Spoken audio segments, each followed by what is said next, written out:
14ஆம் நாள் போர். கதிரவன் குணதிசை சிகரம் வந்து எழுந்தான். கனையிருள் அகன்றது. காலையம் பொழுதும் வந்தது. காலை கடன்களை முடித்து கொண்டு கண்ணபிரான் தருமபுத்திரரை கண்டார். அங்கு பீமன், திட்டத்துய்மன், சாத்தியகி, நகுல சகாதேவர்கள், சிகண்டி போன்றவரும் உடன் இருந்தனர். அப்பொழுது தருமபுத்திரர், கண்ணா, நாங்கள் உன்னிடம் அடைக்கலம் புகுந்தோம். அடைக்கலம் புகுந்த பொருளை காப்பது உன் கடமையல்லவா? எனவே எங்களுக்கு எங்கள் அர்ச்சுனன் சபதம் நிறைவேற தாங்கள்தான் அருள் புரிய வேண்டும் என்று வேண்டி நின்றார். கௌரவர்களின் சகட வியூகம். அப்பொழுது கண்ணபிரான், தருமபுத்திரரே, அர்ச்சுனனை போன்ற சிறந்த வில்லாளி மூன்றுலகங்களிலும் இல்லை. அவன் இன்றைய போரில் ஜெயத்ரதனை கொல்லப் போகின்றான். இது நிச்சயம். அவனுக்கு உறுதுணையாக நான் இருக்கின்றேன் என்றார். அந்த நேரத்தில் அர்ச்சுனன் அங்கு வந்தான். தருமபுத்திரரின் நல்லாசியை பெற்றான். எல்லோரும் போர்க்களத்திற்கு புறப்பட்டனர். நல்ல சகுனங்கள் பல தோன்றின. அர்ச்சுனன் புறப்படுவதற்கு முன் சாத்தியகியை பார்த்து, அண்ணா, தருமபுத்திர அண்ணாவை விட்டு அகலாது நீதான் விழிப்புடன் இருந்து பாதுகாக்க வேண்டும் என்று கூறினான். சாத்தியகியும் அவ்வாறே செய்வதாக ஒப்புக்கொண்டான். 14ஆம் நாளாகிய அன்றைய போரில் ஆசாரியர் துரோணர் தன் சேனைகளை முதலில் சகட வியூகமாக உருவாக்கினார். அதன்பின் உள்புறமாக பத்மவியூகம் அமைத்தார். அந்த பத்மவியூகத்தின் நடுவில் மறைவாய் ஊசி வியூகத்தை உருவாக்கி வைத்தார். துரோணர் வியூகத்தின் முன்னணியில் இருந்தார். அர்ச்சுனனின் ஆக்ரோஷ தாக்குதல். அப்பொழுது துரியோதனனின் தம்பியர்களில் ஒருவனான துர்மர்ஷன் என்பவன் கௌரவ சேனைகளுக்கு முன்னால், நான் அர்ச்சுனனை இன்று கொல்லப் போகின்றேன். எல்லோரையும் என் வலிமையால் கலங்க அடிக்கப் போகின்றேன். கல்லில் போட்ட மண்குடம் போல அர்ச்சுனன் இன்று அழியப் போகின்றான் என்று வெற்றுச் சவால் விட்டுக்கொண்டிருந்தான். இதனை கேட்ட அர்ச்சுனன் துர்மர்ஷன் இடத்திற்கு தேரை ஓட்டும்படியாக வசுதேவரிடம் கூறினான். அவரும் அவன் சொற்படியே தேரை ஓட்டினார். துர்மர்ஷன் ஓடிவிட்டான். அதன்பின் கௌரவ சேனை இனுள் நுழைந்தான். எதிர்ப்பட்ட யானைகளையும் குதிரைகளையும் வீரர்களையும் கொன்று குவித்தான். கௌரவ சேனை அர்ச்சுனனின் ஆக்ரோஷமான தாக்குதலை தாங்கமாட்டாது சிதறி ஓடியது. சிதறிய சேனைகளை துச்சாதனன் திரட்டி கொண்டு வந்து அர்ச்சுனனுடன் கடும் போரிட்டான். அர்ச்சுனன் சிறிதும் அஞ்சவில்லை. எதிர்ப்பட்ட யானைகள், குதிரைகள், வீரர்கள் முதலானவற்றை அடித்து கொன்றான். துச்சாதனனின் மீது பல அம்புகளை ஏவி படுகாயம் படச் செய்தான். பயங்கொண்ட அவன் திரும்பிக்கூட பார்க்காமல் ஓடியே விட்டான். போரிட்டுக் கொண்டிருந்த அர்ச்சுனன் அதன்பின் துரோணரின் முன் நின்றான். அப்பொழுது அவரை நோக்கி, ஆசாரியரே, தங்கள் வியூகத்தை உடைக்க உள்ளேன். அதன் மூலம் என் சபதத்தினை நிறைவேற்றப் போகின்றேன். அதற்கு தங்களின் மேலான அனுமதி வேண்டும் என்று பவ்யமாக கூறினான். அதற்கு துரோணர், அர்ச்சுனா, என்னை வெற்றி கொள்ளாமல் ஜெயத்ரதனை வெற்றி கொள்ள முடியாது என்று கூறி சிறிதும் தாமதிக்காமல் அர்ச்சுனன் மேல் அம்புகளை மழையென பொழிந்தார். அவற்றை எல்லாம் உடனே தடுத்த அர்ச்சுனன் பதிலுக்கு பல அம்புகளை ஏவினான். அவற்றை எல்லாம் அறுத்துவிட்டு துரோணர் களைப்பு அடையாமல் தன் சிஷ்யனிடம் போரிட்டுக் கொண்டிருந்தார். துரோணரை பகற்பொழுதுக்குள் வெல்லுவது கடினம் என்று உணர்ந்த அர்ச்சுனன் அவர் தேரை வலம் வந்து அவ்விடத்தினின்று விலகித் தூரச் சென்று விட்டான். பின்னர் கௌரவர் சேனையை பலமாக தாக்கினான். கிருதவர்மா போன்றோர் அவன் வீசிய அம்புகளை தடுத்தனர். ஜெயத்ரதனை கொல்ல வேண்டும் என்ற வெறியில் கடுமையாக போரிட்டுக் கொண்டே சென்றான். அப்பொழுது தன்னை எதிர்த்து போரிட்ட சுருதாயுனன், ததஷ்ணன் போன்றோரை கொன்றான். பின்னர் கௌரவர் சேனையின் வியூகத்தை பிளந்து கொண்டு உள்ளே சென்றான். அர்ச்சுனனுடன் துரியோதனன் போர். துரோணரின் வியூகத்தை உடைத்து கொண்டு அர்ச்சுனன் உள்ளே செல்கின்றான் என்பதை அறிந்த துரியோதனன் திடுக்கிட்டு, ஆசாரியரே, அர்ச்சுனன் நீர் வகுத்த வியூகத்தை உடைத்து கொண்டு உள்ளே நுழைந்து விட்டான். அவனுடன் போர் செய்யாமல் விட்டுவிட்டீர். எங்களுக்கு நன்மை செய்யாமல் இருக்கின்றீர். இப்பொழுதாவது நம் ஜெயத்ரதனை காப்பாற்றும் என்று கூறினான். அதற்கு துரோணர், கோபிக்க வேண்டாம் துரியோதனா, கோபிக்க வேண்டாம். அர்ச்சுனன் தேர்ப்பாகன் கண்ணபிரான். அவர் சாமர்த்தியசாலி. அவரை யாரும் வெல்ல முடியாது. நான் தருமபுத்திரரை பிடிக்க வேண்டியிருப்பதால் இந்த இடத்தை விட்டு நகர முடியாது. இளமை, வீரம் முதலியன உடைய உன்னை போன்றவர்கள்தான் அர்ச்சுனனுக்கு ஈடு கொடுத்து போர் செய்ய முடியும். எனவே என்னிடம் பேசுகின்ற நேரத்தில் நீயே அவனுடன் போரிடலாமே. வியூகத்தை உடைக்காதவாறு பாதுகாக்கலாமே என்று கூறி உடைக்க முடியாத பொன் மயமான கவசம் ஒன்றை அவனுக்கு பூட்டி அக்கவசம் உடையாமல் இருக்க ஒரு மந்திரத்தையும் கற்பித்து அந்த அர்ச்சுனனை எதிர்த்து போரிடுவதற்கு தன்னை குறை கூறிய துரியோதனனையே அனுப்பினார். துரியோதனன் பெருமகிழ்ச்சி கொண்டு அர்ச்சுனன் இருப்பிடத்தை நோக்கி தேரை செலுத்த செய்தான். திட்டத்துய்மனை காப்பாற்றிய பாஞ்சாலர்கள். துரியோதனன் அந்த இடத்தை விட்டு நீங்கியவுடன் துரோணரை திட்டத்துய்மன் எதிர்க்கலானான். துரோணரும் திட்டத்துய்மனை எதிர்த்து போர் புரியலானார். முதலில் அவனுடைய தேர்ப்பாகனை கொன்றார். திட்டத்துய்மன் செயலற்று நின்ற நேரத்தில் சாத்தியகி அவனுக்கு துணையாக வந்தான். சாத்தியகி துரோணருடன் கடுமையாக போரிட்டான். இதனை பயன்படுத்தி கொண்டு பாஞ்சாலர்கள் திட்டத்துய்மனை அப்பால் கொண்டு சென்றனர். சாத்தியகி உக்கிரமாக போரிட்டு துரோணரின் அரிய வில்லை அறுத்தான். வேறொரு வில்லை எடுத்துக்கொண்டு துரோணர் மீண்டும் அவனுடன் போரிட்டார். சாத்தியகியின் ஆற்றலைக் கண்டு துரோணரே வியந்தார். இருப்பினும் அவனை கொல்லும் பொருட்டு திவ்விய அஸ்திரம் ஒன்றை மந்திரம் சொல்லி ஏவினார். நகுல சகாதேவர்கள் அதனை தடுத்து சாத்தியகியை காப்பாற்றினர். அப்பொழுது துரோணருக்கு துணையாக துச்சாதனன் வந்தான்.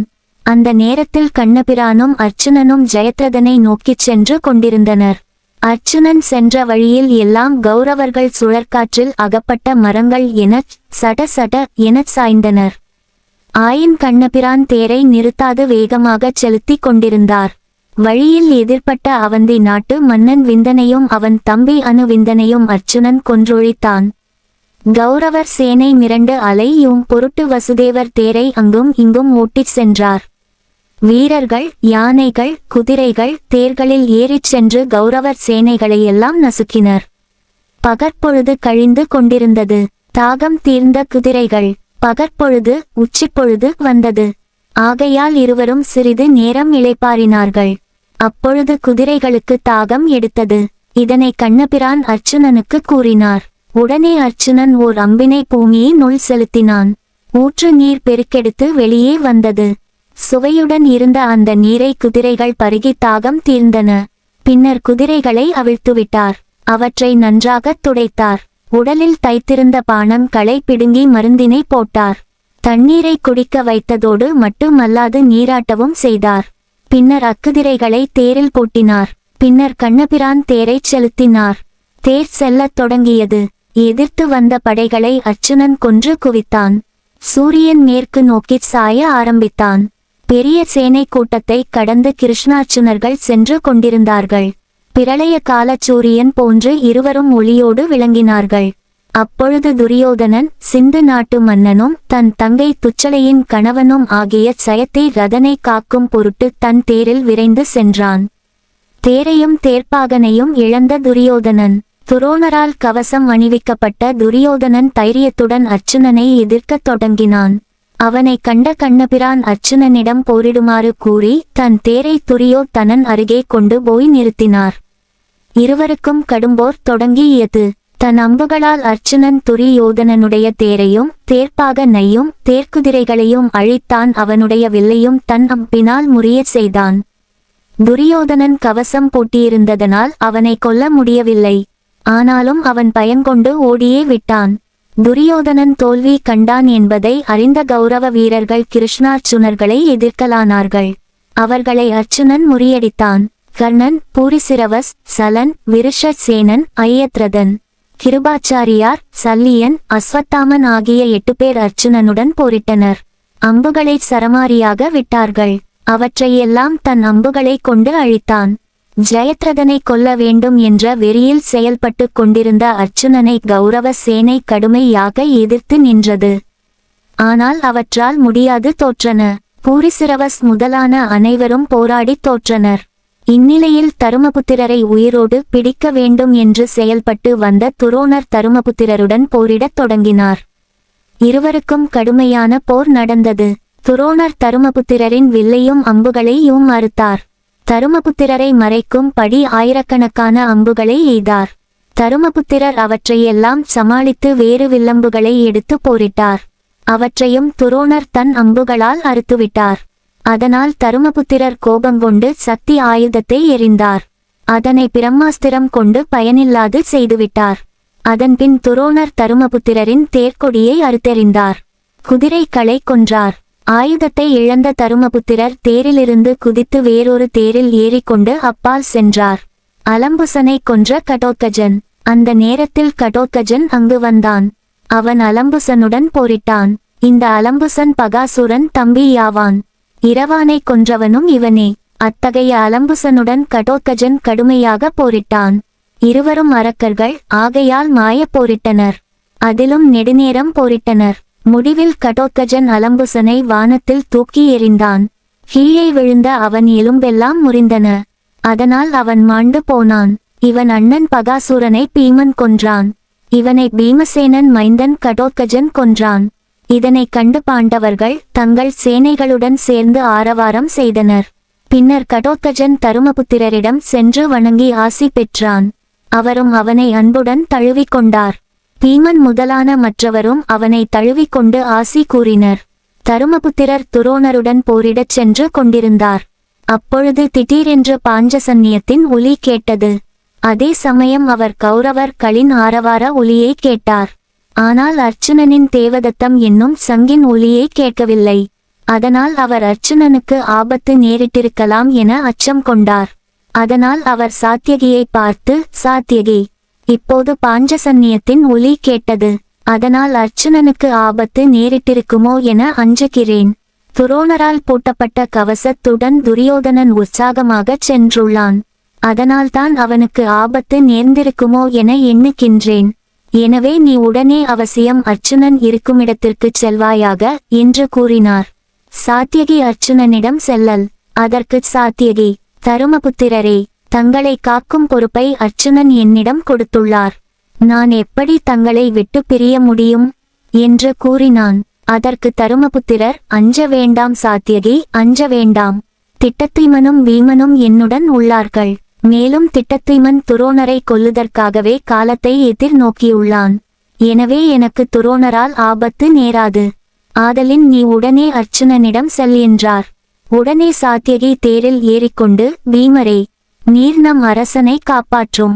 நான் இந்த சேனையை பிளந்து கொண்டு உள்ளே நுழைந்த அர்ச்சுனன் இருக்குமிடம் செல்லப் போகிறேன் என்று கூறிச் சென்றான். சாத்யகி அர்ச்சுனனை நோக்கிச் செல்லும்போது அவனை துரோணர் தடுத்துவிட்டார். ஆனால் சாத்யகியோ அவரை அலட்சியமாக கடந்து சென்று அங்கிருந்த கிருதவர்மாவை தாக்கினான். கிருதவர்மாவுக்கு உதவியாக ஜலசந்தன் என்பவன் வந்தான். அவனை சாத்யகி கொன்றுவிட்டான். இதனைக் கண்டு கௌரவச்சேனை அச்சம் கொண்டு பின் வாங்கியது. அதன்பின் துச்சாதனன் வந்து சாத்யகியுடன் போரிட்டான்.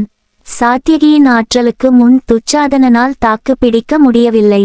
ஓடிவிட்டான். ஆனால் அவனே மீண்டும் வந்து சாத்யகியுடன் தொடர்ச்சியாக போரிட்டு கொண்டிருந்தான். தன்னுடைய வீரம் முழுவதையும் வெளிப்படுத்தி சாத்யகி போரிட்டான்.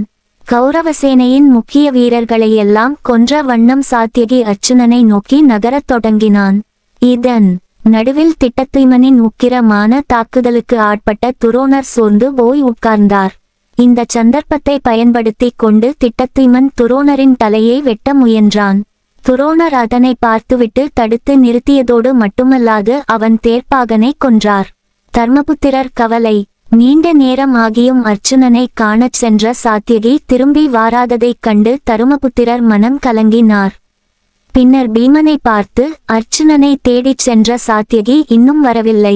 அர்ச்சுனன், கண்ணபிரான், சாத்யகி ஆகிய மூவரும் என்ன ஆனார்கள் என்றே தெரியவில்லை. மனம் வேதனையுறுகின்றது என்றார். அதற்கு பீமன், அண்ணா, மூவருக்கும் எந்தவித ஆபத்தும் நேர்ந்திருக்காது. நீர் கவலைப்பட வேண்டாம். என்றாலும் நான் போய் பார்த்துவிட்டு அவர்களை பற்றி உங்களுக்கு தகவல் தருகிறேன். நீங்கள் கவலைப்பட வேண்டாம் என்று சொல்லியதோடு திட்டத்துய்மனை பார்த்து, வீரனே, தருமபுத்திரரை பாதுகாப்பதுதான் உன் கடமை. அண்ணா அர்ச்சுனனை பற்றி அறிந்து வர என்னை அனுப்புகின்றார். அவருடைய கட்டளையை என்னால் மீற முடியாது. நான் வரும் வரை அவரை பாதுகாப்பாயாக என்று கூறினான். அதற்கு திட்டத்துய்மன் தான் தருமபுத்திரரை பாதுகாப்பதாக பீமனிடம் உறுதி கூறினான். பின்னர் பீமன் தருமபுத்திரரிடம் விடை பெற்று கொண்டு பாஞ்சாலர்களும் சோமகர்களும் பின் தொடர்ந்து வர விசோகன் தேரைச் செலுத்த பீமன் அர்ச்சுனனை தேடிச் சென்றான். செல்லும் வழியில் திருதராட்டிரர் புதல்வர்கள் பலர் உயிரை கொன்றான். அதனால் கௌரவசேனை ஓட்டமெடுத்தது. பீமனை எதிர்த்த துரோணர். வழியில் துரோணர் பீமனை எதிர்த்தார். பீமனோ அவரை தம் ஆசாரியர் என்று கூட பார்க்காமல் கோபத்துடன் தன் கதையைச் சுழறி அவர் மேல் எறிந்தான். அவர் அதனை விலக்கிவிட்டார்.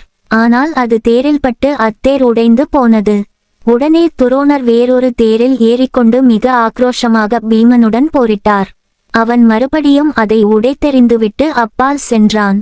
அதன்பின் அர்ச்சுனனை நோக்கி நடந்தான். பெருங்காற்றானது மரங்களை முறிப்பது போன்றும் காட்டாறு வழியிலுள்ள மரங்களை வேருடன் அடித்துச் செல்வது போன்றும் பீமன் வழியில் பட்ட கௌரவ சேனையை அழித்து கொண்டே சென்றான். அங்கு ஜெயத்ரதனை கொல்ல வேண்டுமென்ற நோக்கில் அர்ச்சுனனும் சாத்யகியும் கௌரவ சேனையுடன் போரிட்டு கொண்டிருத்தலை கண்டான். கண்டவுடன் பீமன் மகிழ்ச்சியின் எல்லையை தொட்டான். அவர்கள் மூவரும் சேர்ந்து மகிழ்ச்சியினால் பெரும் ஆரவாரம் செய்தனர். அந்த பேராரவாரத்தை கேட்டு தருமபுத்திரர் பெரிதும் மகிழ்ச்சி அடைந்தார். அர்ச்சுனனும் பீமனும் போரில் வெற்றி பெற வேண்டும் என அவர்கள் எடுத்த சபதங்களை முடிக்க வேண்டும் என்றும் வாழ்த்தினார். பீமனின் பேராரவாரத்தை கேட்டு கர்ணன் போரிட ஓடிவந்தான். இருவரும் வில்லம்புகளை கொண்டு போரிட்டனர். பீமன் தன் அம்புகளை மழையென பொழிந்தான். பீமனின் அம்புகளுக்கு இலக்கான கர்ணனின் மார்பிலிருந்து இரத்தம் கொட்டியது. ஆனால் பீமன் விடவில்லை. அவனுடைய தேரையும் தேர்ப்பாகனையும் குதிரைகளையும் கொன்றான். கர்ணன் உடனே விருஷசேனனுடைய தேரில் ஏறி அப்பால் சென்றான். கர்ணன் தப்பி ஓடியதைக் கண்டு பாண்டவர் சேனை மகிழ்ச்சியால் பேராரவாரம் செய்தது. அர்ச்சுனன் வில்லில் நாணொலி செய்ய கண்ணபிரான் பாஞ்ச சந்நியத்தை எடுத்து ஊத்த அதனை கேட்டு தருமபுத்திரர் பெரிதும் மகிழ்ச்சி அடைந்தார். தேரின்றி தவித்த கர்ணன் தேரின்றி வாடி இருப்பதைக் கண்ட துரியோதனன் தம்பி துச்சலனை அழைத்து அவனுடைய தேரை கர்ணனுக்கு கொடுக்கும்படி கூறினான். அவனும் தன் தேரை கர்ணனிடம் கொடுக்க கர்ணன் அத்தேரில் ஏறிச் சென்றான். கர்ணனும் துச்சலனும் ஒரே தேரில் இருந்து பீமனை எதிர்த்து போரிட்டனர். பீமன் 10 பாணங்களை ஏவி துச்சலனை கொன்றான். இதனைக் கண்டு கௌரவசேனை நடுநடுங்கியது. இதனை பயன்படுத்தி கொண்டு அர்ச்சுனனும் பீமனும் சாத்யகியும் ஜெயத்ரதனை நோக்கிச் சென்றனர். கௌரவசேனை துச்சலன் இறப்பினால் நிலைகலங்கிய நிலையில் இருக்கும்போது பீமனும் அர்ச்சுனனும் சாத்யகியும் ஜெயத்ரதனை நோக்கி போவதை பார்த்து நேரே துரியோதனன் துரோணரிடம் சென்றான். அவரை கண்டு, ஆசாரியரே, பீமனும் அர்ச்சுனனும் சாத்யகியும் ஜெயத்ரதனை நோக்கிச் செல்கின்றனர். அவர்கள் உம்மை மீறிச் செல்கின்றது எவ்வாறு என்பது எனக்கு விளங்கவில்லை. எனக்கு தோல்வி நிச்சயம் என்பது மட்டும் இப்பொழுது புரிகின்றது. இதற்கு நான் என்ன செய்வது என்று கேட்டான். போர்க்களத்தை விட்டு கர்ணன் ஓட்டம். அதற்கு துரோணர், அந்த அர்ச்சுனன் முதலான மூவரும் மகாரதர்கள். அதனால் அவர்கள் என்னை தாண்டிச் சென்று விட்டனர். பாண்டவர்கள் நமக்கு பின்புறமும் முன்புறமும் சூழ்ந்துள்ளனர். அதனால் ஜெயத்ரதனை எப்படியும் பாதுகாத்தாக வேண்டும். நீ அவனை பாதுகாத்து கொண்டிரு. நான் இங்கிருந்து பாண்டவர்களையும் பாஞ்சாலர்களையும் தடுத்து நிறுத்துகின்றேன் என்று கூறினார். ஆசாரியரின் கட்டளையை ஏற்றுக்கொண்டு பெரும் வீரர்கள் பின் தொடர்ந்து வர ஜெயத்ரதனை நோக்கி துரியோதனன் சென்றான். வழியில் யுதாமன்யுவும் உத்தமௌஜகம் என்பவனும் எதிர்பட்டு அத்துரியோதனனிடம் போரிட்டு அவன் தேரையும் தேர்க்குதிரைகளையும் அழித்தார்கள். அதனால் அவன் சல்லியன் தேரில் ஏறி ஜெயத்ரதனை நோக்கிச் செல்லத் தொடங்கினான். இதனை கவனித்த பீமார்ச்சுனர்களும் சாத்யகியும் துரியோதனனைச் சூழ்ந்து நின்ற வீரர்களுடன் போரிடத் தொடங்கினர். இம்மூவரும் துரியோதனனுடன் நெருங்கி போரிடுவதை கவனித்த கர்ணனை பீமன் மறுபடியும் எதிர்த்தான். தனித்த நிலையில் இருவரும் கடுமையாக போரிட்டனர். கர்ணனுக்கு உதவி புரியும் பொருட்டு வந்த துரியோதனன் தம்பியர்களான துர்ஜயன் துர்மதனுடன் பீமன் கடுமையாக போரிட்டான். பீமன் அவர்களுடன் போரிட்டு அவ்விருவரையும் கொன்றான். அதனைக் கண்டு அச்சம் கொண்ட கர்ணன் போர்க்களத்தை விட்டு ஓடத் தொடங்கினான். அவனுக்கு உதவியாக துரியோதனனின் தம்பியரான துச்சகன் துர்மகன் துர்த்தரன் ஜெயன் என்பவர்கள் வேகமாகவும் ஆக்ரோஷத்துடனும் வந்து பீமனுடன் கடும்போர் புரிந்தார்கள். அவர்கள் அனைவரையும் கொன்று வீர சொர்க்கத்திற்கு அனுப்பினான். அதன்பின் சித்ரன் உபசித்ரன் சித்ராக்கன் சாருசித்ரன் சிராசனன் சித்ராயுதன் சித்ரவர்மா என்ற துரியோதனன் தம்பியர் 7 கொன்றான். அதனால் மிகவும் அச்சம் கொண்டு கர்ணன் போர்க்களத்தை விட்டு ஓடலானான். பீமன் அவனை இகழவே அவன் கோபம் கொண்டு மீண்டும் போர் புரியத் தொடங்கினான். ஆனால் பீமனுக்கு எதிராக கர்ணனால் தாக்கு பிடிக்க முடியவில்லை. இதனை கவனித்த துரியோதனன் மற்ற தம்பியர்களான சத்ருஞ்சயன் சத்ருசகன் திரிடன் சித்ரசேனன் விகர்ணன் என்ற 7 பேரையும் பீமனுடன் மோத அனுப்பினான். அவர்களும் பீமனுடன் போரிட்டனர். அவர்களும் பீமனால் கொல்லப்பட்டார்கள். ஆனால் பீமன் விகர்ணன் இறப்புக்காக பெரிதும் வருந்தினான்.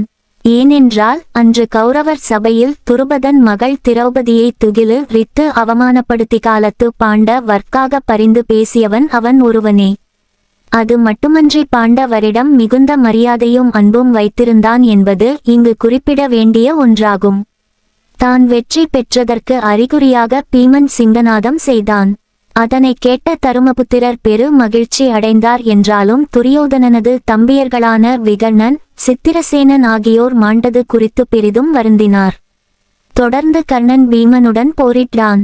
கர்ணன் பீமனின் தேர்ப்பாகனையும் குதிரைகளையும் கொன்றான். உடனே பீமன் கோபத்துடன் அடிபட்ட யானை ஒன்றை கர்ணன் மேல் வீசினான். கர்ணன் அம்புகள் மூலம் தடுத்து நிறுத்தி, பீமா, இனியும் நீ என்னுடன் போரிட்டால் உயிரை இழப்பாய். கிருஷ்ணார்ச்சுனர்களிடம் போய்விடு, உன்னை காப்பாற்றிக் கொள்வாயாக என்றான். கர்ணனுடன் பீமன் போர். அதனை கேட்டு பீமன் கர்ணனை பார்த்து, தீயவனே, என்னிடம் போரிட்டு பலமுறை தோற்றோடியது மறந்து விட்டாய் போலும். உன்னிடம் அதிகம் தற்புகழ்ச்சி உள்ளது என கேள்விப்பட்டிருக்கின்றேன். என்றாலும் என்னுடன் மல்யுத்தம் செய்து பார், பின்னர் உன்னையும் கீசகன் போல ஆக்கிவிடுவேன் என்று கோபத்துடன் கூறினான். பின்னர் இருவருக்கும் கடுமையான போர் நடந்தது. அர்ச்சுனன் செய்துள்ள சபதத்தை எண்ணி அக்கர்ணனை கொல்லாது பீமன் விட்டான். இந்த சமயத்தில் அர்ச்சுனன் கர்ணனை பார்த்துவிட்டான். கௌரவர்களிடம் உக்கிரத்துடன் போரிட்டுக் கொண்டிருந்த அர்ச்சுனன் கோபத்துடன் திரும்பி கர்ணன் மேல் பானங்களை பிரயோகம் செய்து பீமனை போரினின்று விலக்கிவிட்டான். அதனால் அர்ச்சுனனும் கர்ணனும் ஆக்ரோஷமுடன் அம்புகளை மாறி மாறி விட்டு போர் செய்யலாயினர். அப்பொழுது அஸ்வத்தாமா கர்ணனை காக்க முன்வந்தான். அதனால் கர்ணன் தொடர்ந்து பீமன் மேல் அம்புகள் எய்யலானான். அப்பொழுது பீமனுக்கு உதவியாக சாத்தியகி அங்கு வந்தான். சாத்தியகி வந்ததை அர்ச்சுனன் பார்த்து விட்டான். அதனால் அர்ச்சுனன் கண்ண பிரானிடம், பெருமானே, சாத்தியகி இங்கு வந்ததை நான் விரும்பவில்லை. அண்ணா தருமரை காக்க அவனை அங்கே விட்டு வைத்திருந்தோம். அவனோ தற்போது இங்கு வந்துவிட்டான். கண்ணா, அதோ பூரிசிரவஸ் பெரும்படையுடன் வந்து கொண்டிருக்கின்றான். இவன் சாத்தியகியின் தாயாதியாவான். இவன் நிச்சயம் சாத்தியகியை தாக்கப் போகின்றான். அங்கு துரோணரிடம் இருந்து தருமபுத்திரரை பாதுகாக்க வேண்டும். பொழுதோ சாய்ந்து கொண்டிருக்கின்றது. இன்னும் ஐயத்ரதனை வென்றபாடில்லை. அதனால் சாத்தியகியை அண்ணா தருமர் அனுப்பியது சரியான செயலாக தெரியவில்லை என எனக்கு தோன்றுகின்றது என்று கூறினான். கௌரவர் சேனை ஆரவாரம். அந்த நிலையில் பூரிசிரவஸ் சாத்தியகியை பார்த்து விட்டான். ஆதலின் பூரிசிரவஸ் அவனை மேலும் போக ஒட்டாது தடுத்தான். தொடர்ந்து போரிட்டு வந்தவன் ஆதலின் சாத்தியகி களைப்புற்று இருந்தான். குதிரைகளும் களைப்படைந்திருந்தன. இதனை கண்டவுடன் பூரிசிரவஸ் பெருமகிழ்வுற்றான். அவன், நான் செய்த பாக்கியத்தால் உன்னை வென்று துரியோதனனை மகிழ்வடையச் செய்யப் போகின்றேன். சிறந்த வில்லாளி என்ற கர்வம் இன்றோடு அழியப் போகின்றது என்று கூறினான். பின்னர் அவனை தாக்கினான். இருவரும் முதலில் வில்லம்புகளை கொண்டு போரிட்டனர். அதன்பின் வாட்போரிட்டனர். அதனையடுத்து மற்போர் செய்யத் தொடங்கினர். 2 யானைகள் ஒன்றோடொன்று தாக்குவது போன்று களைப்பு சலிப்பின்றி போரிட்டனர். நீண்ட நேரம் போர் செய்த பிறகு சாத்தியகி களைப்படைந்தான். பூரிசிரவஸ் அவனை தூக்கி கீழே போட்டான். அதனை கண்டு கௌரவர் சேனை ஆரவாரம் செய்தது. அதோடு பூரிசிரவஸ் விடவில்லை. சாத்தியகியை தன் கையால் பிடித்து தரவென்று இழுத்துச் சென்றான். அவனுடைய குடுமியை பூரிசிரவஸ் தம் கையால் பிடித்து கொண்டான். பின்னர் காலால் மார்பில் எட்டி உதைத்தான். அடுத்து ஒரு காலால் சாத்தியகியை மிதித்து கொண்டு மற்றொரு கையால் வாளினை எடுத்து அவனை வெட்ட அக்கையை மேலே தூக்கினான். இதனை கண்டு விட்டான் அர்ச்சுனன். உடனே ஓர் அம்பினை விடுத்து வாளோடு கூடிய பூரிசிரவஸின் கையை துண்டித்தான். அதனால் பூரிசிரவஸ் பெருங்கோபம் அடைந்தான். அர்ச்சுனா, நான் வேறொருவனுடன் போர் செய்யும் பொழுது நீ எப்படி இடையில் புகுந்து என் கையை துண்டிக்கலாம்? அஸ்திர பயிற்சியை நன்கு பெற்ற எவனும் இந்த இழி செயலை செய்ய மாட்டான். கண்ணபிரானின் தூண்டுதலால் தான் இதனைச் செய்துள்ளாய் போலும் என்று கோபத்துடன் கூறினான். பூரிசிரவசுடன் வாக்குவாதம்.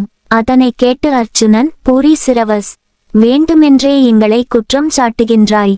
எல்லா போர் தர்ம அதர்மங்களை அறிந்த நீ களைப்புடன் அமர்ந்த இருந்த சாத்தியகியுடன் ஏன் போரிட்டாய்? அவனை ஏன் வெட்ட முனைந்தாய்? மேலும் அவனை காக்க வேண்டியது என் கடமை. அது மட்டுமல்லாது மகாரதர்கள் எல்லாம் ஒன்று சேர்ந்து நிராயுதபாணியாய் நின்ற என் மகன் அபிமன்யுவைச் சிறிதும் இரக்கம் இல்லாது பின்புறமாக இருந்து தாக்கிக் கொன்றீர்களே, அது எந்த வகை போர் தர்மத்தை சேர்ந்தது? அப்பொழுது நீ எங்கே போயிருந்தாய்? அவர்களுடன் தானே இருந்தாய். அதே போல ஆயுதமின்றி நிராயுதபாணியாய் களைப்புடன் இருந்த இந்த சாத்யகியை கொல்ல முயன்றது எந்த வகையில் நியாயம்? நீயே எண்ணிப்பார் என்று கூறினான். இதனை கேட்டவுடன் பூரிசிரவஸ் சாத்யகியை விட்டுவிட்டான். துண்டித்து போன வலக்கையை இடக்கையால் எடுத்து அர்ச்சுனன் முன் எறிந்தான். தன் தலையால் பூமியை தொட்டான். தலை குனிந்து நின்றான். அப்பொழுது அர்ச்சுனன், ஐயனே, என் சகோதரர்களிடம் எவ்வளவு அன்புண்டோ அவ்வளவு அன்பு தங்கள் மேல் எனக்குண்டு. குற்றம் செய்ய முயன்றீர்கள், அதனை தடுத்தேன், அவ்வளவுதான். சிபிச்சக்கரவர்த்தி போன்றவர்கள் அடைந்த புண்ணிய உலகத்தை நீ அடைவாய் என்று வாழ்த்தினான். வாகதேவரும் வாழ்த்தினார். களைப்பு தீர்ந்த சாத்யகி சுத்தியை எடுத்து கண்ணன், அர்ச்சுனன், பீமன் முதலானோர் தடுத்தும் கேட்காது மிகுந்த கோபத்துடன் தன்னை அவமானப்படுத்திய பூரிசிரவசை வாளினால் வீழ்த்தினான். அதனால் அவன் மாண்டான். இச்செயலைக் கண்டு எல்லோரும் வருந்தினர். சிலர் சாத்யகியை பழி தூற்றினர். மாமியார் உடைத்தால் மண்குடம், மருமகள் உடைத்தால் பொன்குடமா? அதனை கேட்டுச் சாத்யகி, இன்று தர்மத்தை பற்றி பேசுகின்றவர்கள் துரோணர் போன்ற மகாரதர்கள் பலர் நிராயுதபாணியான வீர அபிமன்யுவை முறையற்ற முறையில் பின்புறம் இருந்து தாக்கி வதம் செய்தார்களே, அப்பொழுது இந்த தருமம், புண்ணியம், பாவம் எல்லாம் எங்கே போயிற்று? ஆயுதம் அற்ற களைப்புடன் இருந்த என்னை தரதரவென்று இழுத்து வந்து கீழே தள்ளி மார்பில் உதைத்து அந்த பூரிசிரவஸ் வெட்டத் துணிந்தபோது இந்த புண்ணியம் பாவம் எல்லாம் எங்கோயிற்று? உங்களுக்கு ஒரு நீதி, எங்களுக்கு ஒரு நீதியா? மாமியார் உடைத்தால் மண்குடம், அதையே மருமகள் உடைத்தால் பொன் குடமா? பூரிசிரவஸ் மகரிஷியாக இருக்கலாம், நல்ல அறிஞனாக இருக்கலாம். போர் விதியை மீறி என்னை கொல்ல வந்ததனால் நான் அவனை கொன்றேன். இதில் எந்தவித தருமமும் தவறவில்லை. ஆதலின் என்னை வீணாக நிந்திக்க வேண்டாம் என்றான். அதற்குள் பரிசுத்தனான பூரிசிரவஸ் தன்புகளை இம்மண்ணுலகில் நிறுத்திவிட்டு விண்ணுலகடைந்தான். அதன் பின்னர் அர்ச்சுனன் கண்ண பிரானை நோக்கி, பெருமானே, காலம் கடந்து கொண்டிருக்கின்றது. ஜெயத்ரதன் இருக்கும் இடத்திற்கு என் தேரைச் செலுத்துங்கள், என் சபதத்தை நிறைவேற்ற வேண்டும் என்றான். அவ்வாறே ஜெயத்ரதனை நோக்கிச் செல்லுகின்ற காலத்தில் துரியோதனன், கர்ணன், சல்லியன், விருஷசேனன், அஸ்வத்தாமா, கிருபாசாரி யார் போன்றவர்கள் எதிர்பட்டு எதிர்க்கலாயினர். அப்பொழுது கர்ணன் சாத்யகியை தாக்க முற்பட்டான். உட்னே அவன் கர்ணனை தாக்கிக் கொள்ள வேண்டுமென்று எண்ணி தன் கருத்தை கண்ண பிரானிடம் கூறினான். அதற்கு கண்ணபிரான், கர்ணனை கொல்லத் தகுந்த நேரம் இதுவன்று என்று கூறி சாத்யகிக்கு தேர் ஒன்று கொடுத்தார். தேரில் ஏறிய சாத்யகி கர்ணனை எதிர்த்து நீண்ட நேரம் போரிட்டான். இருவரும் மாறி மாறி அம்பு மழை பொழிந்தனர். அந்நிலையில் துரியோதனன் பார்த்து கொண்டிருக்கும் பொழுதே சாத்யகி கர்ணனின் தேரையும் தேர்ப்பாகனையும் கொடி மரத்தையும் சாய்த்தான்.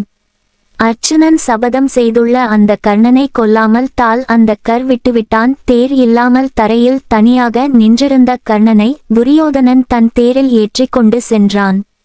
ஜெயத்ரதனை காக்க துரியோதனன் வேண்டுதல். தன் தேரில் இருந்த கர்ணனிடம் துரியோதனன், கர்ணா, இது நமக்குச் சரியான நேரம். உன் பலத்தை காட்டி சூரியன் அஸ்தமிக்கும் வரை அர்ச்சுனன் ஜெயத்ரதனை அண்டவிடாமல் தடுத்து நிறுத்தினால் போதும். அக்ராவது சூரிய அஸ்தமனம் வரை ஜெயத்ரதனை அர்ச்சுனனிடமிருந்து காப்பாற்றியாக வேண்டும். அதன்படி காப்பாற்றிவிட்டால் சபத நிறைவேறாத அர்ச்சுனன் நெருப்பில் விழுந்து உயிர் துறப்பான். பின்னர் மற்ற பாண்டவர்கள் உயிர் துறப்பர். நாடு நம் வசம் எளிதில் வந்துவிடும் என்றான். அதனால் கர்ணனும் துரியோதனனும் சேர்ந்து அர்ச்சுனனுடன் கடும் போர் புரிந்தனர். அர்ச்சுனன் அவ்விருவருக்கும் கொடுத்து கொண்டே கௌரவ சேனையை கலக்கிக் கொண்டிருந்தான். சூரியன் மறையும் நேரம். ஜெயத்ரதனை பின்னால் நிற்க வைத்துவிட்டு கிருபாசாரியார், அஸ்வத்தாமா, சல்லியன் போன்ற பெரு வீரர்கள் இருந்த அர்ச்சுனனுடன் பெரும் போரிட்டனர். அதிலும் அர்ச்சுனனை கொல்ல வேண்டும் என்ற முனைப்புடன் போரிட்டனர். அவர்களுடன் துரியோதனனும் கர்ணனும் சேர்ந்து கொண்டு போரிட்டனர். ஆனால் அர்ச்சுனன் மனம் தளரவில்லை. பழைய வனவாசத் துன்பங்களையெல்லாம் நினைத்து கொண்டு ஊக்கத்தோடு அம்புகளை மழையென பொழிந்தான்.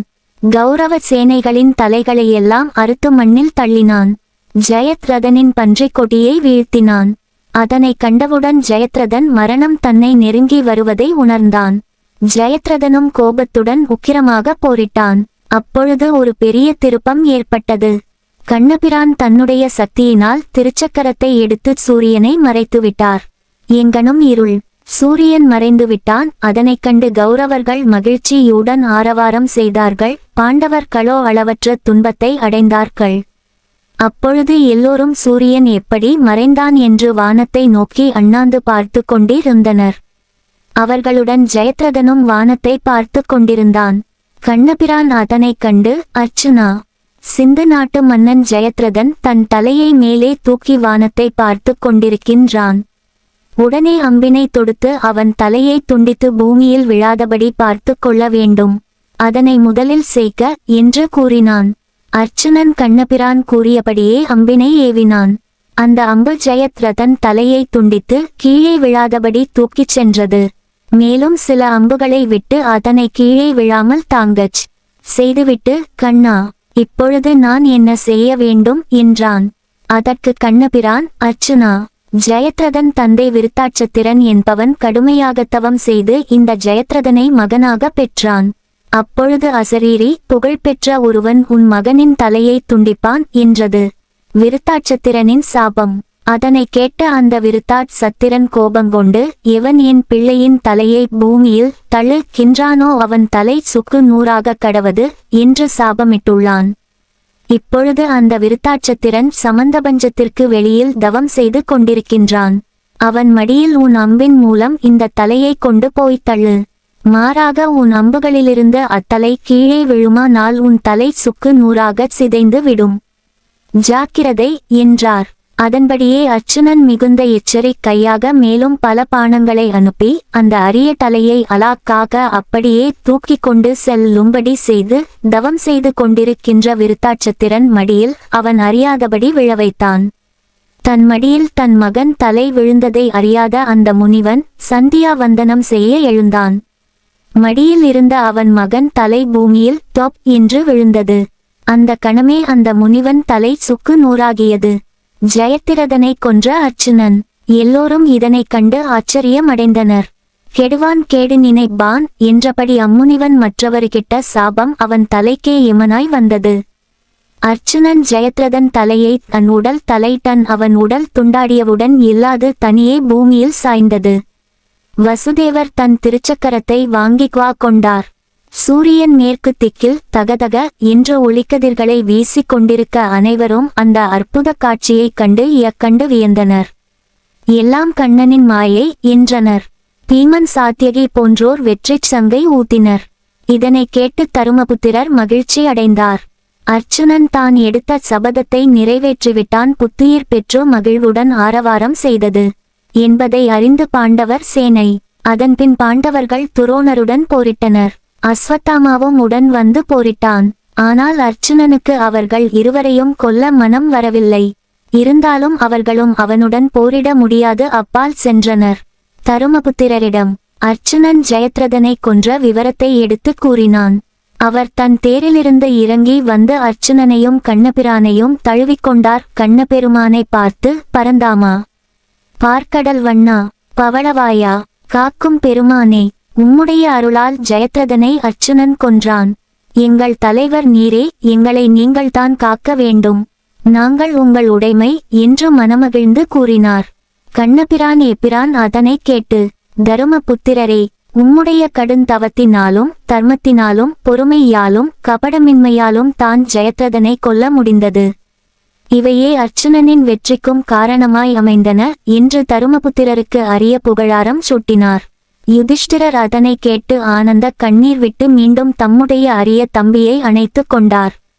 பீமனையும் சாத்தியகியையும் வெகுவாக பாராட்டினார். பாண்டவ சேனை உற்சாகமுற்றது. அதனால் கடுமையாக போரிடத் தொடங்கியது. துரியோதனன் மயக்கம். மைத்துனன் ஜெயத்ரதன் மாண்டான் என்பதனை கேட்டு துரியோதனன் மயக்கமுற்றான். நிலை தடுமாறினான். கண்ணீர் விட்டு அழுதான். மனம் தளர்ந்தான். பின்னர் துரோணரிடம் சென்று, ஆசாரியரே, பீஷ்மர் முதற்கொண்டு நம்மை சார்ந்தவர்களுக்கு பெருத்த அழிவு ஏற்பட்டுள்ளதை பாருங்கள். யாராலும் வெற்றி பெற முடியாத உம் சீடன் என் அருமை மைத்துனன் சிந்து நாட்டு வேந்தன் என் தங்கை துச்சலையின் கணவன் ஜெயத்ரதனை இன்று உம்முடைய அரிய சீடன் அர்ச்சுனன் கொன்றுவிட்டான். நான் இனி என் செய்வேன்? என்னை நம்பி போரிட்ட பூரிசிரவஸ் போன்ற மாபெரும் மன்னர்களும் மாண்டு போனார்கள். என் அருமை தம்பியர்கள் அநேகர் இன்று பீமன் வசப்பட்டு மாண்டு போனார்கள். இந்த பாவத்திற்கு 1000 யாகங்கள் செய்தாலும் அதற்கு பிராயச்சித்தம் ஆகாது. ஆசாரியரே, இனி நானே போரிட்டு பாண்டவர்களை வெல்வேன். இல்லையெனில் என் நண்பர்கள், சுற்றத்தினர்கள், தம்பியர்கள் அடைந்த அவ்வுலகை அடைவேன் என்று பலவாறு கூறி புலம்பினான். துரோணர் அதனை கேட்டு மனவருத்தத்துடன், துரியோதனா, யாராலும் வெற்றி பெற முடியாத பீஷ்மர் சாய்ந்த பொழுதே பாண்டவர் சேனையை வெற்றி கொள்ள முடியாது என்ற முடிவுக்கு வந்தேன். அர்ச்சுனனுக்கு ஈடாக மூவுலகங்களிலும் இல்லை. இதனை பலமுறை உனக்குச் சொல்லியுள்ளேன். நன்றாக தெரிந்து கொள். அன்று சகுனி உருட்டிய சூதாட்டக்காய்கள் நம்மை நோக்கி தீட்டப்பட்ட கூர் அம்புகள். ஆனால் அன்று நீ உணரவில்லை. உணர்ந்த பீஷ்மர், விதுரர் போன்ற பெரியோர்கள் சொன்ன அறிவுரைகளை அலட்சியப்படுத்தினாய். நண்பர்களின் அறிவுரைகளை ஏற்காது அவமதித்தாய். இன்று நாம் எல்லோரும் ஒன்றுபட்டு எதிர்த்தும் ஒரு காண்டீபத்திடமிருந்து சிந்து நாட்டு மன்னன் ஜெயத்ரதனை காப்பாற்ற முடியவில்லை. இருப்பினும் உன் பொருட்டு மீண்டும் பாண்டவர்களை எதிர்த்து போரிடுகின்றேன் என்றார். இதனை கேட்டு துரியோதனனுக்கு முன்னை போலவே துரோணர் மேல் கோபம் வந்துவிட்டது. கர்ணா, யாராலும் உடைக்க முடியாத வியூகத்தை அர்ச்சுனன் உடைத்துவிட்டான். ஜெயத்ரதனையும் கொன்றுவிட்டான். சிங்கமானது சீறி சிறிய விலங்குகளைச் சிதைத்தது போல அர்ச்சுனன் நம் படைகளை நாசம் செய்து விட்டான். துரோணர் முயற்சி அற்றவராய் அர்ச்சுனனுக்கு இடம் கொடுத்ததால்தான் இத்தகைய பெரு நாசம் நமக்கு நேர்ந்தது. அர்ச்சுனனிடம் அவர் நயத்தக்க கண்ணோட்டத்தை உடையவராகவே இருக்கின்றார். மைத்துனர் ஜெயத்ரதன் தன் உயிருக்கு ஆபத்து ஏற்படும் என்று அஞ்சித்தான் தன் நாட்டிற்கு போக அனுமதி கேட்டார். அனுமதி கொடுத்திருந்தால் அவர் உயிர் பிழைத்திருக்கலாம். அவரை காப்பதாக உறுதி அளித்த இந்த துரோணரும் கைவிட்டார். அவருடைய முயற்சியின்மை யால்தான் என்னுடைய தம்பிமார்கள் பலர் மாண்டு போயினர். ஜெயத்ரதனும் கொல்லப்பட்டான் என்று கூறி மனம் வருந்தினான். அதனை கேட்டு கர்ணன், அரசே, ஆசாரியரை நிந்திக்க வேண்டாம். அவர் தம் சக்திக்கு ஏற்பவே போரிட்டார். அர்ச்சுனன் வாலிப மிடுக்கானவன், மிகுதியான பயிற்சி பெற்றவன், அடுத்தடுத்து பல போர்களை செய்தவன். அதனால்தான் அவன் யாராலும் தகர்க்க முடியாத துரோணர் வகுத்த வியூகத்தை தகர்த்து விட்டான். அவை மட்டுமல்ல, அவன் சிறந்த தெய்வ கலன்களை பெற்றவன். கர்ணன் பேச்சு. மேலும் போரில் ஜெயத்ரதன் கொல்லப்பட்டது விதியின் செயலே. அவர்கள் பக்கம் தெய்வத்தின் அருள் வீசுகின்றது. சூதாட்டத்தில் தோற்றார்கள், வனவாசம் செய்தார்கள், அஞ்ஞாத வாசம் புரிந்தார்கள், சொல்லுணா துன்பம் அடைந்தார்கள். அப்படிப்பட்டவர்கள் இன்று வெற்றி காற்றை சுவாசிக்கின்றார்கள் என்றால் அது தெய்வத்தின் கடைக்கண் பார்வை அவர்கள் பக்கம் இருப்பதுதான். மிகுதியான படைகளையுடைய நாம் குறைவான படைகளையுடைய பாண்டவர் களால் தோற்கடிக்கப்படுகின்றோம் என்றால் அதுவும் அவனுடைய செயலே என்று கர்ணன் விதியின் வலிமையை எடுத்து காட்டி பேசினான். ஜெயத்ரதன் வதையை வில்லிபுத்துரார் சற்று மாறுதலாக கூறுகின்றார். அதனுடைய சுருக்கத்தை ஈண்டு காண்போம். சம்சப்தகர்களை வென்று அர்ச்சுனன் பாசறைக்கு திரும்புகின்றான். அபிமன்யு ஜெயத்ரதனால் கொல்லப்பட்டான் என்ற செய்தி அறியாமலே வந்து கொண்டிருந்தான். கண்ணபிரானும் அவனிடம் சொல்லாமல் தேரோட்டி கொண்டு வந்தார். அப்பொழுது கண்ணபிரான் தேவேந்திரனை அழைத்து, அபிமன்யு இன்று ஜெயத்ரதனால் கொல்லப்பட்டதை அறிந்தால் அர்ச்சுனன் உயிர் விட்டு விடுவான்.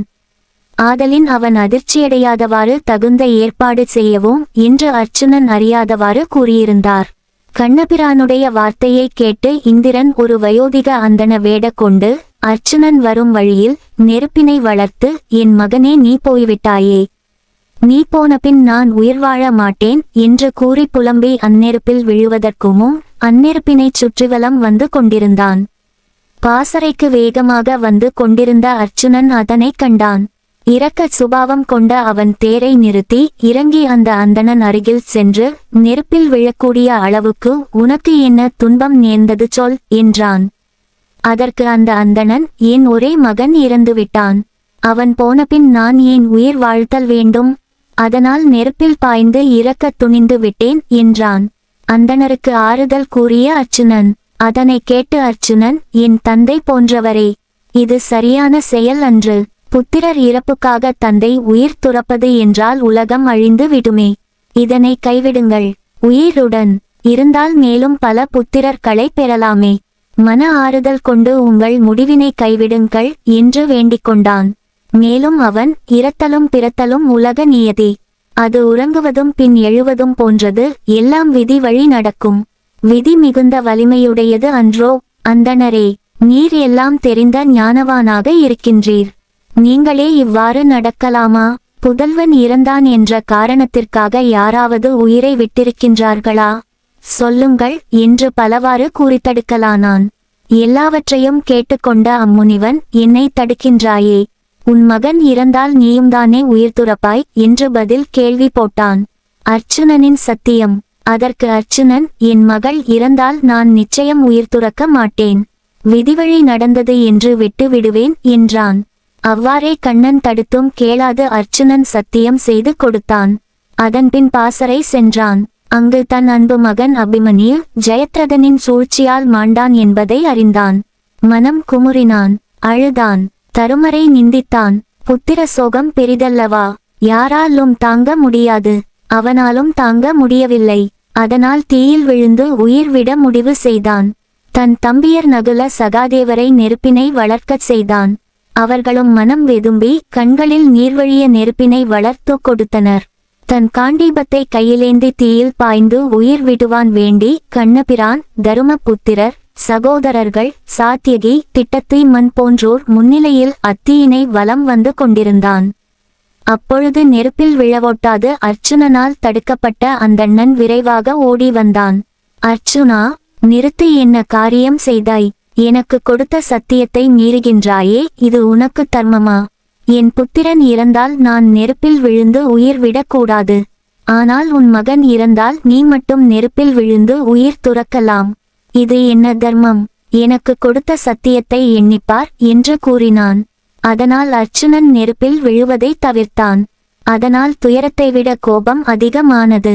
அதனால் அவன், இது விண்ணவர் மீது ஆணை, கண்ணபிரான் மீது ஆணை, இந்த காண்டீபத்தின் மீது ஆணை, நான் இப்பொழுது கூறுகின்றேன். என் தங்கப்புதல்வன் அபிமன்யு போர்க்களத்தில் வீர மரணம் அடைந்ததற்கு காரணமாக இருந்த அந்த சிந்து நாட்டு வேந்தன் ஜெயத்ரதனை நாளை கதிரவன் மறைவதற்குள் கொன்று பழிக்கு பழி வாங்குவேன். இல்லையெனில் இதே தீயினில் மாய்ந்து உயிர் துறப்பேன். இது சத்தியம் என்று சபதம் செய்தான். சிவபெருமானிடம் பெற்ற வில். பின்னர் கண்ணபிரானோடு அர்ச்சுனன் கையிலை சென்று சிவபெருமானிடம் இருந்து ஜெயத்ரதனை கொல்வதற்கு வேண்டிய வில்லினையும் கணையையும் பெற்று வந்தான். மறுநாள் போர்க்களத்தில் புகுந்து துரோணருடைய சகட வியூகத்தை உடைத்து அதிரடி தாக்குதல் நடத்தி கொண்டு வந்தான். கௌரவர்களும் யாரும் காண முடியாத படி ஒரு நிலவரையுள் ஜெயத்ரதனை வைத்து பாதுகாத்தனர். அது மட்டுமல்லாது அர்ச்சுனனை ஜெயத்ரதனிடம் வரவொட்டாது கடுமையாக போர் நடத்தினர். சூரியன் மறையும் நேரம் வந்து விட்டது. பாண்டவர்கள் சோர்வடைய ஆரம்பித்தனர். ஜெயத்ரதனை கொல்ல முடியாமல் போய்விடுவோமோ என்று அஞ்சினர். எவற்றையும் திறமையாக முன்னின்று முடிக்கும் பெருமானாகிய கண்ணபிரான் தன் சக்கரத்தை வானத்தில் வீசி சூரியனை மறைத்தார். அதனால் உலகெங்கும் இருள் கவ்விக்கொண்டது. கௌரவர்கள் மகிழ்ச்சி ஆரவாரத்தோடு குதித்தனர். பாண்டவர்கள் திகைத்து போயினர், சோர்வடைந்தனர். இருள் வந்தது காரணமாக அர்ச்சுனன் அமைக்கப்பட்ட தீயை காண்டீபத்தை கையில் ஏந்தி வலம் வந்தான்.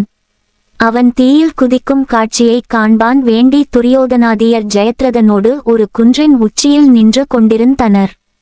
ஜெயத்ரதனை கண்ணன் கண்டு விட்டார. உடனே திருச்சக்கரத்தை சூரியனிடமிருந்து விலக்கிக் கொண்டார். இருள் நீங்கியது.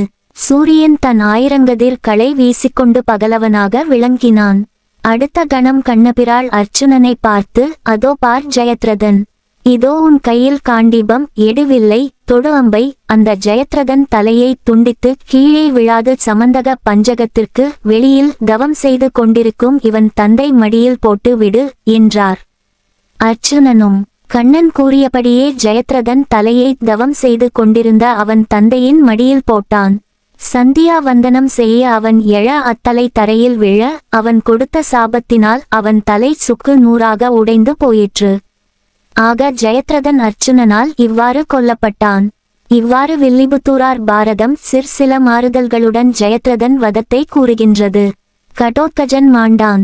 ஜெயத்ரதன் கொல்லப்பட்டதனால் கோப வெறிகொண்டு துரியோதனன் பாண்டவர் படையில் புகுந்து கரும்பு தோட்டத்தை காட்டு யானை அழிப்பது போல வெறித்தனமாய் போரிடலானான். பாண்டவர் சேனையை நாசம் செய்யத் தொடங்கினான். இயமனை போன்று வீரர்களை கொன்று குவித்தான்.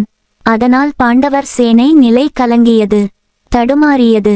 இதனை கண்டு பீமன், விராடன், துருபதன் ஆகியோர் ஓடிவந்து துரியோதனனோடு கடுமையாக போரிட்டனர்.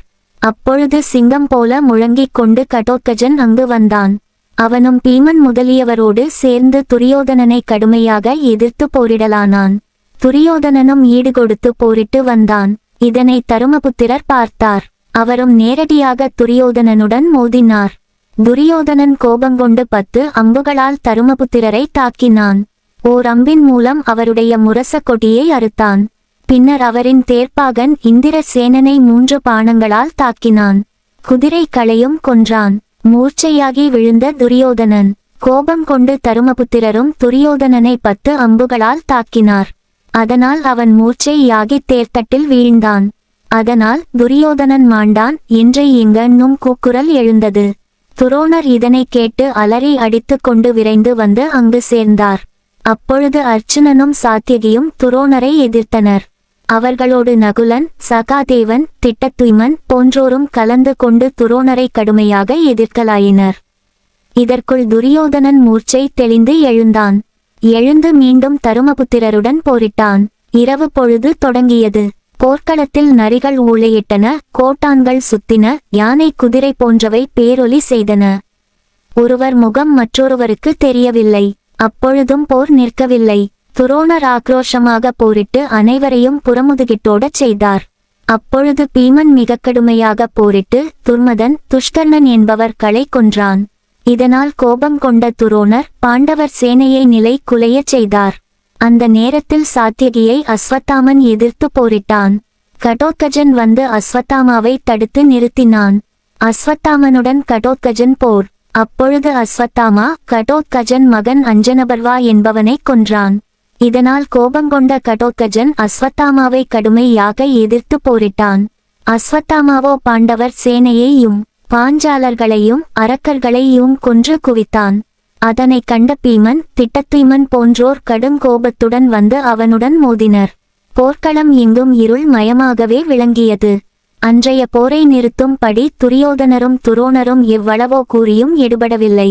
தொடர்ந்து போர் நடக்கலாயிற்று. அந்த காரிருளிலும் கடும்போர் நடந்து கொண்டிருந்தது. தீவட்டிகளை பிடித்து கொண்டு கடும்போர் புரிந்தனர்.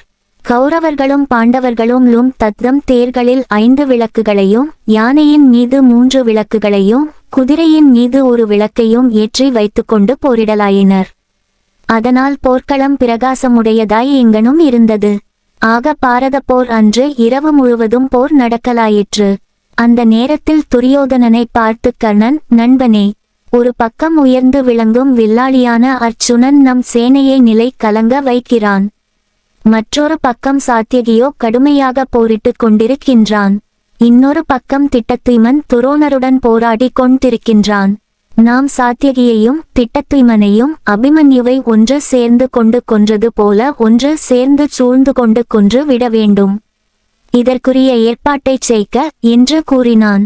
இது நல்ல யோசனை என்று முடிவு செய்து சகுனியின் தலைமையில் 10,000 தேர்ப்படையை அர்ச்சுனனை கொல்லும்படி அனுப்பினான். அவனும் அவ்வாறே சென்றான். அதனை கண்டு கோபித்த சாத்தியகியை கர்ணன் விரைந்து சென்று எதிர்த்தான். தனி ஒருவனாக நின்று சாத்தியகி கௌரவ படையை கொன்று குவித்தான். உடனே துரியோதனன் அங்கு சென்று அச்சாத்தியகியுடன் கடுமையாக போரிட்டான். சாத்தியகி துரியோதனனின் தேர் குதிரைகளை கொன்றான். அதனால் துரியோதனன் கிருதவர்மா தேரில் ஏறிக்கொண்டான். சிதறி ஓட்டிய கௌரவ சேனை. அர்ச்சுனனுக்கும் சகுனிக்கும் கடுமையான போர் நடைபெற்றது. அர்ச்சுனன் சகுனியின் வில்லை அறுத்தான். குதிரைகளை கொன்றான். உடனே அவன் போர்க்களத்தினின்று நீங்கினான். அதன்பின் அர்ச்சுனன் கௌரவ சேனையை துரத்தி அடித்தான். எங்கு பார்த்தாலும் பல திக்குகளிலும் அச்சேனை சிதறி ஓடியது. கௌரவ சேனை சிதறுவதைக் கண்ட கண்ணபிரானும் அர்ச்சுனனும் வெற்றிச் சங்கை எடுத்து ஊத்தினர். இதனை அறிந்த துரியோதனன் துரோணரையும் கர்ணனையும் பார்த்து, உங்கள் முன்னிலையில் அர்ச்சுனன் ஜெயத்ரதனை கொன்றான். அதனால் கோபங்கொண்டு நீங்கள் இரவு போரை தொடர்ந்து நடத்துகின்றீர்கள். இப்போரில் நம் படை சிதறி ஓடுகின்றன. எதிரிகளை ஆற்றலுடன் தாக்காமல் இருக்கின்றீர்கள் என்று கோபத்துடன் கூறினான். இவ்வார்த்தைகள் துரோணருக்கும் கர்ணனுக்கும் கோபம் உண்டாகச் செய்தன. அதனால் அவர்கள் பாஞ்சால சேனையை தாக்கினார்கள். அச்சேனைகள் அஞ்சி ஓடலாயின. பீமன் அச்சேனையை மடக்கி பிடித்து வந்தான். வசுதேவர் மகிழ்ச்சி அடைந்து அர்ச்சுனனையும் பீமனையும் ஒரு சேர கௌரவ சேனையை எதிர்க்கும் படி கட்டளையிட்டார். இருவரும் ஒன்று சேர்ந்து கடுமையாக போரிட்டன. அப்படியும் பாண்டவர் படை பயம் கொண்டு ஓடியது. சடாசுரன் மகனுடன் போர். அப்பொழுது அர்ச்சுனன், கண்ணா, பாண்டவர் சேனையோடு அண்ணா தருமபுத்திரரும் அச்சம் கொண்டுள்ளார். அதனால் கர்ணனை வதம் செய்ய வேண்டும் என்று கேட்டான். அதற்கு கண்ணபிரான், கர்ணனை கொல்ல இதுவன்று நேரம். இப்பொழுது கடோத்கஜன்தான் அவனிடம் போரிட வேண்டும். இந்திரனால் வழங்கப்பட்ட சக்தி ஆயுதம் கர்ணனிடம் உள்ளது. உன்னை கொல்லும் பொருட்டு அதனை அவன் வைத்துள்ளான். ஆகையால் நீ அவனிடம் போரிட வேண்டாம். கடோத்கஜன் அவனுடன் போர் புரியட்டும் என்றார். உடனே அர்ச்சுனன் கடோத்கஜனை அழைத்தான். அவன் வந்த அர்ச்சுனனையும் கண்ணபிரானையும் வணங்கினான். கண்ணபிரான் அப்பொழுது, கடோத்கஜா, உன் வீரத்தை வெளிப்படுத்தும் சமயம் வந்துள்ளது. நீ மாயைகள் பல புரிந்து போர் செய்வதில் வல்லவன். கர்ணன் இந்த இரவு நேரத்தில் பாண்டவர் படையை கொன்று குவிக்கின்றான். இந்த தருணத்தில் நீதான் அவனை வெல்ல வேண்டும். எனவே நீ கர்ணனுடன் கடுமையாக போரிட்டு அவனை கொன்றுவிடு என்று கேட்டுக்கொண்டார். கடோத்கஜனும் அதற்கு ஒப்புக்கொண்டான். அவர்களை வணங்கி கர்ணன் இருக்கும் போர்க்களம் நோக்கி ஓடினான். இதனை துரியோதனன் கவனித்து விட்டான். தம்பி துச்சாதனனை அழைத்து, தம்பி கடோத்கஜன் பெரும்படையுடன் கர்ணனை எதிர்க்கும் பொருட்டு விரைந்து செல்கின்றான். பெரும்படையுடன் சென்று அவனை தடுத்து நிறுத்து என்றான். அந்த நேரத்தில் சடாசுரன் மகன் அலம்பலன் துரியோதனனை அடைந்தான். அவன் துரியோதனனிடம், நீ விரும்பினால் நான் பாண்டவர்களை கொல்வேன். என் தந்தை சடாசுரனின் மரணத்திற்கு காரணமாயிருந்த பீமன் முதலான இப்பாண்டவர்களை நான் கொன்று பழி தீர்த்து கொள்ளுகின்றேன். இவர்களின் இரத்த பலியாலும் மாமிசத்தாலும் என் தந்தைக்கு பூசை செய்வேன் என்று கோபமாக கூறினான். அதை கேட்ட துரியோதனன் அவனை நோக்கி, இப்பொழுது கடோத்கஜனை எதிர்த்து போரிடு என்றான். அவ்வாறே அலம்பலன் கடோத்கஜனை எதிர்க்கலானான். துரியோதனனுக்கு எச்சரிக்கை. இருவரும் கடுமையாக போரிட்டனர். இருவரும் மாயையில் வல்லவர்கள். அதனால் மாயப்போர் செய்தனர். இறுதியில் கடோத்கஜன் அலம்பலனை தூக்கி தரையில் அடித்தான். வாள் மூலம் தலையை வெட்டித் தள்ளினான். அவன் தலையை எடுத்து கொண்டு போ. துரியோதனனின் தேரில் வைத்து துரியோதனனை நோக்கி, துரியோதனா, உன் உறவினர் சடாசுரன் மகன் அலம்பலன் கொல்லப்பட்டிருப்பதைப் பார். உன்னுடைய முடிவும் இவ்வாறே அமையப் போகின்றது. அதனால்தான் அலம்பலனின் தலையை உன்முன் கொண்டு வந்து வைத்தேன். இது உனக்கு விடப்பட்ட எச்சரிக்கை என்று கூறிவிட்டு நேரே கர்ணனுடன் போரிடலானான். இருவரும் நீண்ட நேரம் போரிட்டனர். சாதாரணமாக போரிட்டால் கடோத்கஜனை கொல்ல முடியாது என்று எண்ணி கர்ணன் அவன் மேல் சக்தி வாய்ந்த திவ்ய யாஸ்திரங்களை பொழிந்தான். அதற்கும் அவன் அசைந்து கொடாது மாயப்போர் செய்து கௌரவர் படையை அழிக்கலா ஈனன். அவனுடைய அன்றைய மாயை போரை கண்டு கௌரவர்கள் அஞ்சி நடுங்கினர். அப்பொழுது அலாயுதன் என்பவன் கடோத்கஜனோடு போரிட வந்தான். இருவரும் உக்கிரமாக போரிட்டனர். இறுதியில் கடோத்கஜன் அலாயுதனை உயரத் தூக்கி தரதரவென்று சுழற்றி தரையில் போட்டான். பின்னர் அவன் தலையை அறுத்தான். வெற்றி களிப்பினால் சிங்கநாதம் செய்தான். அவனுடைய தலையை துரியோதனன் முன் கொண்டு போய் வைத்தான். கடோத்கஜன் அலாயுதனை கொன்றது கண்டு துரியோதனனோடு கௌரவ பெருஞ்சேனையும் ஆத்திரம் கொண்டது. அவனை பழிவாங்க துடித்தது. கடோத்கஜன் வீழ்ச்சி. மீண்டும் கடோத்கஜன் கர்ணனுடன் போரிடத் தொடங்கினான்.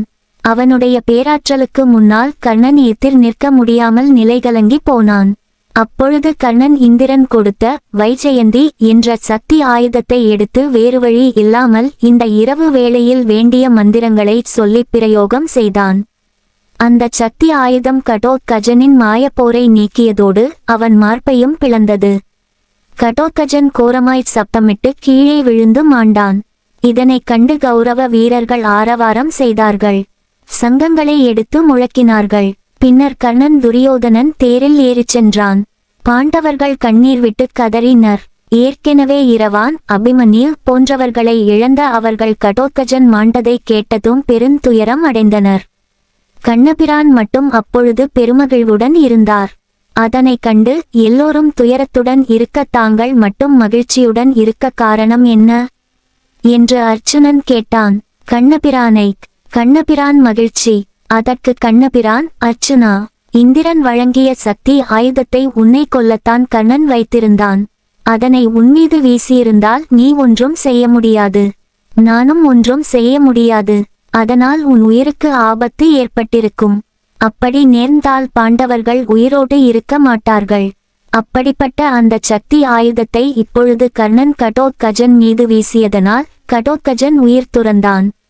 அதன் மூலம் நீ உயிர் பிழைத்தாய்.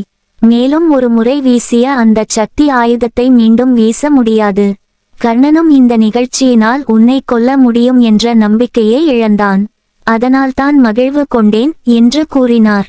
என்றாலும் அர்ச்சுனன், பீமன், தருமபுத்திரன் முதலானோர் கடோத்கஜன் இழப்புக்கு பெரிதும் வருந்தினர். தருமபுத்திரர் மிகுதியான கோபங்கொண்டு கர்ணனை நிச்சயம் கொல்வேன் என்றார்.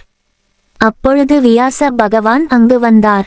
அவர், தருமபுத்திரரே, கோபப்பட வேண்டாம். கர்ணனை அர்ச்சுனன் நிச்சயம் கொல்வான். நீங்கள் அந்த கவலையை விடுங்கள். கடோத்கஜனின் உயிரை வாங்கிய சக்தி ஆயுதத்தை கர்ணன் அர்ச்சுனன் மீது வீசியிருந்தால் அவ்வாயுதம் அர்ச்சுனனை கொன்று இருக்கும். கடோத்கஜன் தண்ணீர் கொடுத்து தன் சிற்றப்பன் உயிரை காத்துள்ளான். அவனை போற்றுங்கள், வருத்தப்படாதீர்கள். விதி வழி எல்லாம் நடக்கும். வெற்றி உங்களுக்கே. இன்றைக்கு 5ஆம் நாள். இந்த குறுநாடு உங்கள் வசமாகும் என்று கூறி அவ்விடம் விட்டு அகன்றார். ஆக இவ்வாறு 14ஆம் நாள் இரவோடு சேர்ந்து போர் நடந்து முடிந்தது.